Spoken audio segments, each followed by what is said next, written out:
Hey guys, what is going on? Jake Tribbey from fantasypoints.com here to give you a week 17 DFS preview. We've got a full slate, a 13 game slate for week 17. We're down to our last handful of DFS main slates for the year.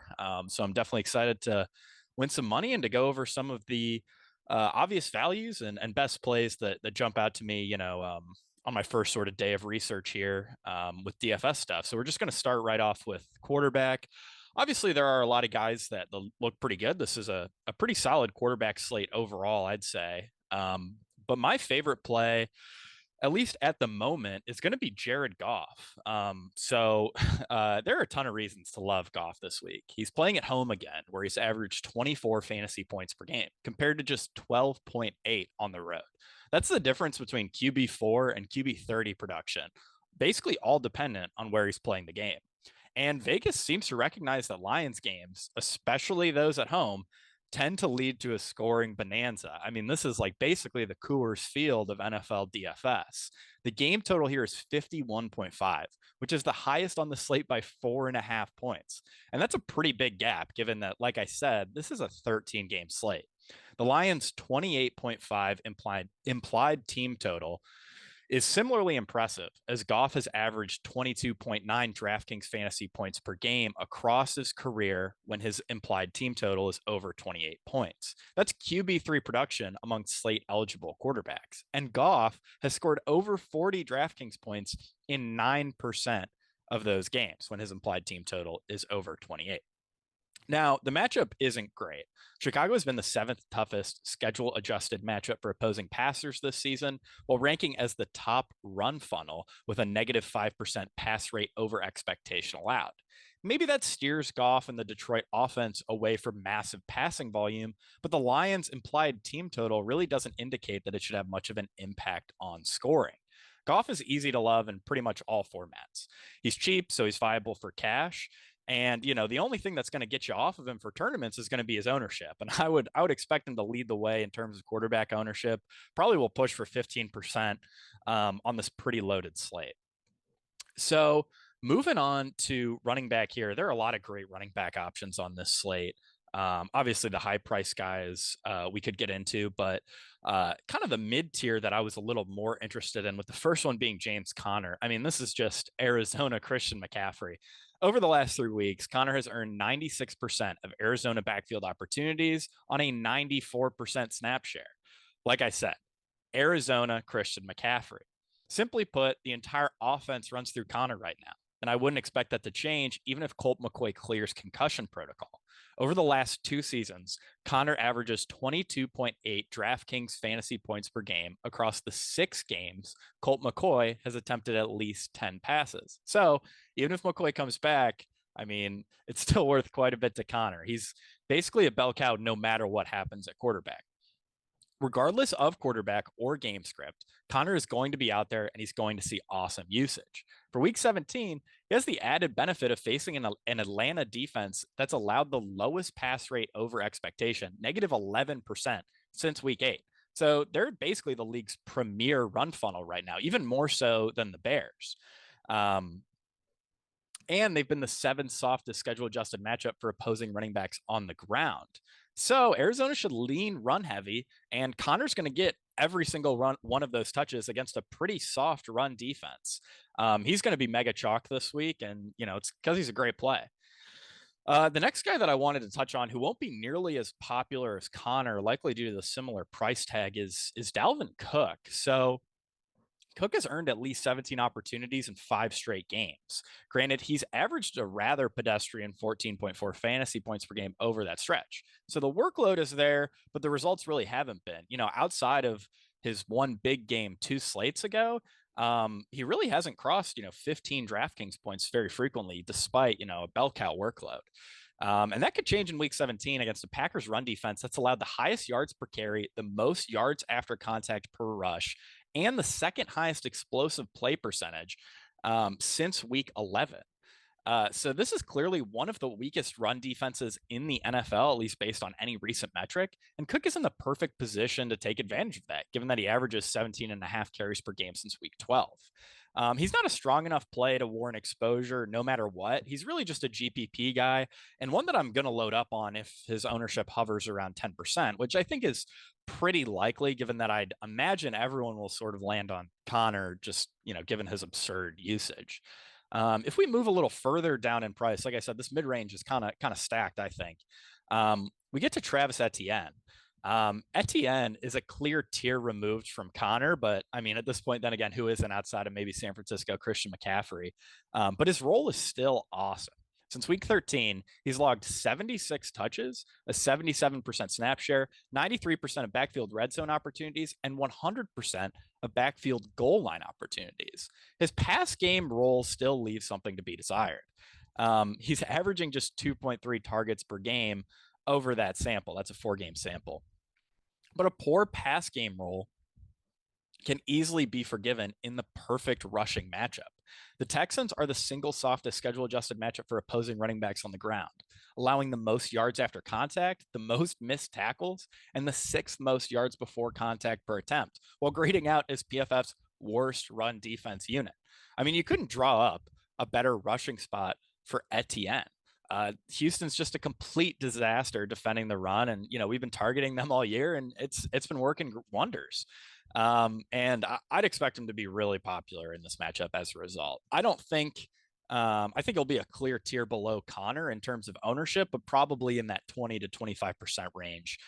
He'll be one of the chalkiest guys. And then the last running back that I wanted to discuss had a monster game on Christmas, Cam Akers. He dominated backfield work in that Rams blowout win, scoring 34.7 fantasy points on a 75% snap share, 71% of backfield opportunities, and 100% of red zone opportunities. 10 total red zone opportunities. That's mid-range RB1 usage. Granted, it's reasonable to doubt Akers' viability with the current offensive roster the Rams are trotting out. I mean, they've got all practice squad guys at receiver. Baker Mayfield is the quarterback. The offensive line isn't looking great. So I understand if you want to stay away from Akers for that reason. At the same time, it's undeniable that Baker Mayfield has provided this offense a pretty significant spark.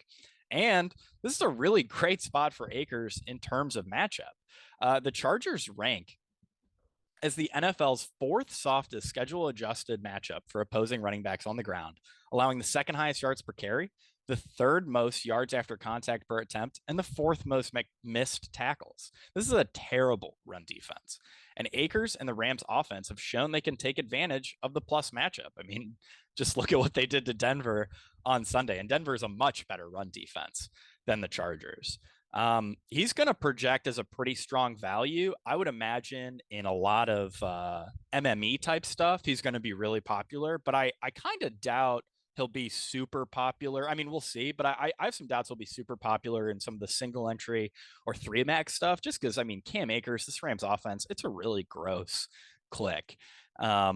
So yeah, single entry, I think he's probably a better tournament play there. But again, we'll have to see how ownership shakes out as the week sort of takes hold. All right, moving on to wide receiver. I think this is a really exciting week. I mean, kind of similar to running back, you could make a really strong case for any of these high price guys, but it was the mid-range and actually the low range of wide receiver that stuck out to me with a few of these individual plays. So the first one that I wanted to talk about was Jerry Jeudy. Jeudy is actually the wide receiver 3 over the last 3 weeks, averaging 22.9 DraftKings fantasy points per game on a much improved workload of 9 targets per game. This is the best 3-game stretch of Jeudy's career by PFF receiving grades, suggesting the young wide receiver has finally found his groove. Similar, but even more so than Cam Akers, Jeudy is a player that's very tough to feel comfortable with, given the incompetency we've frequently seen from this offense. But if there was ever a week for Broncos pass catchers to put up big receiving numbers, it's week 17 against Kansas City. The Chiefs are the 10th softest schedule adjusted matchup for opposing slot wide receivers and the 9th softest matchup for wide receivers overall. They've allowed the 6th highest completion percentage over expectation, the 11th most passing yards, and the most receiving TDs to opposing pass catchers this season. Denver's a 13 13.5 point underdog, and they will be forced to throw early and often against a relatively weak pass defense. And Judy's playing incredibly well. So I'm more than happy to bite the bullet here on Judy at 6,400, but I totally understand. I mean, if you look at this game and you say like, hey, I think Denver's scoring 10 points. I mean, I definitely get getting off Judy, but the thing is, I mean, he could still get there on just receptions and yardage alone, even if Denver can't put the ball into the end zone. They're really going to have to throw every play against just a outstanding Chiefs offense and, pretty exploitable pass defense. So moving on here, next guy I wanted to look at was Allen Lazard. And assuming Christian Watson sits this game out, Allen Lazard is just way too cheap. Christian Watson, I believe, is dealing with a hip flexor issue. In week 16, Watson missed the entire second half, injured near the tail end of the second quarter. Lazard earned a season high 11 targets and was Aaron Rodgers' first read on a team leading 7 of those targets. Agnostic of matchup, Lazard clearly pops as underpriced in his current role, the wide receiver one on a team that desperately needs to win this game against Minnesota. But it's Lazard's matchup that really takes him over the top as a strong play. The Vikings are the single softest schedule adjusted matchup for opposing outside wide receivers, and they've allowed the 7th most DraftKings fantasy points per game to opposing wide receiver ones this season. And like I said, this is a must-win game for Green Bay. I understand that they've leaned super run-heavy throughout the vast majority of the season, but I have a theory that, in these must-win games, Aaron Rodgers, if the game's close at all, if Green Bay doesn't blow out Minnesota, which is pretty unlikely, the spread's only, Green Bay -3 here. Assuming this game's close, Aaron Rodgers is going to want the ball in his hands. And I think in the high leverage situations, Aaron Rodgers is just going to call his own number and he's going to throw the ball. And like I said, I mean, if Christian Watson sits, like all these targets are going to go to Lazard. Romeo Doubs is also definitely in play here. But I think Lazard is the guy I want at just 5,400. I mean, he's just too cheap. He's going to pop as a big time value if Christian Watson sits. But obviously, you got to keep an eye on Christian Watson's health as we get later into the week. All right, getting into some of these cheap guys, this is where I think the slate gets really fun. The first guy that I wanted to talk about is Rashid Shaheed, who among like flex players has to have one of the best names there is. Shaheed is the ultimate big play machine. He has just 27 touches this season, but 3 of those touches have gone for touchdowns of 40 or more yards. And he's adopted a full-time role over the last 4 weeks, averaging 4 targets per game and scoring at least 7.9 fantasy points in each individual contest. And Shaheed has a lot of room for that role to grow. Chris Olave is dealing with a hamstring injury. Jarvis Landry was just put on IR. So, absolute worst case, if Olave suits up, Shaheed is still the number 2 wide receiver in this offense. Maybe you could argue he's the number 3 pass catching option behind either Juwan Johnson or Kamara. But I mean, they really like Shaheed, and he's got a really strong target floor at only 4,000. So look, I get that Philadelphia is obviously a really, really tough matchup for opposing wide receivers, but at the same time, Shaheed's combination of big play upside, raw volume, and price are basically unmatched, especially if Olave sits. If Olave plays, obviously you'd give a pretty decent knock to Shaheed there, but Shaheed would still pop as a pretty strong value. And because of his big play ability, I mean, you really can't go wrong with him in GPPs. Like the only way I'm getting off this guy is if he's 25% owned, and I can only see that happening if Chris Olave sits. And honestly, I'm kind of hoping Olave plays because, Shaheed will project a little worse. People will hop off of him, but he's still got 20 fantasy point upside at 4,000 because he's just such an explosive player. So I absolutely love Shaheed this week, as you guys can probably tell, but I think it's time to move on to an even cheaper wide receiver who really pops because of the recent QB change, and that would be Elijah Moore. It's hard to think of a wide receiver outside of Rashid Shaheed who's more glaringly underpriced than Elijah Moore now that Mike White is back as the Jets quarterback. For those of you who missed it, Schefter, Rappaport, they all came out with the news that Mike White is confirmed the starter for Week 17 for New York, and the Jets are still fighting for a playoff spot, so that's pretty big news. Without Zach Wilson at quarterback, Moore averages 13.9 fantasy points per game and 7 targets per game. Those marks would rank 23rd and 35th best among all wide receivers over the full season. And yet, Moore is priced as the wide receiver 73 on DraftKings this week. So he presents obvious value relative to his almost stone minimum price tag. I think the matchup could be an underrated boost for Moore as well. Seattle is the fourth toughest schedule adjusted matchup for opposing outside wide receivers. But they're basically a neutral matchup for opposing slot receivers. And Moore has run 69% of his routes from the slot since week 11. That means that hopefully volume should be funneled away from the Jets' outside wide receivers, Garrett Wilson, Corey Davis, who are in a brutal matchup, and towards Elijah Moore. Everyone's aware of the boost that Mike White gives this offense. So I don't think Elijah Moore is a sneaky play by any means, especially at this salary. He's going to be popular, but it's for great reason. He's a really strong play. All right, so I think that wraps up wide receiver, and let's move on to tight end. Tight end is actually pretty competitive, especially in this 4,000 range. Evan Ingram's a really strong play. Gotta like Goddard. But the guy Everett's always in play. Dulcich, assuming he can overcome the questionable tag. But the guy that I wanted to talk about is David Njoku. So if you ignore the week 16 weather game that really nuked the fantasy scores of every Browns pass catcher, David Njoku's volume has been fantastic in his healthy games. Njoku averages 12.4 expected fantasy points per game, 7.3 targets per game, 60.6 yards per game, and 13.6 fantasy points per game over his last 7 healthy games. Among all tight ends, those marks would rank 4th best, 3rd best, 3rd best, and 2nd best over the full season. And yet, he's the tight end 10 on DraftKings. That's just an inappropriate price for a tight end seeing the volume and earning the production Njoku was when he's healthy, and he currently is healthy. And it's even more inappropriate once we note that Washington is actually the 5th softest schedule-adjusted matchup for opposing tight ends since week 10. So Njoku has like a very solid floor here. He's a great athlete, could very easily find his way into the end zone multiple times. So he's got GPP winning upside.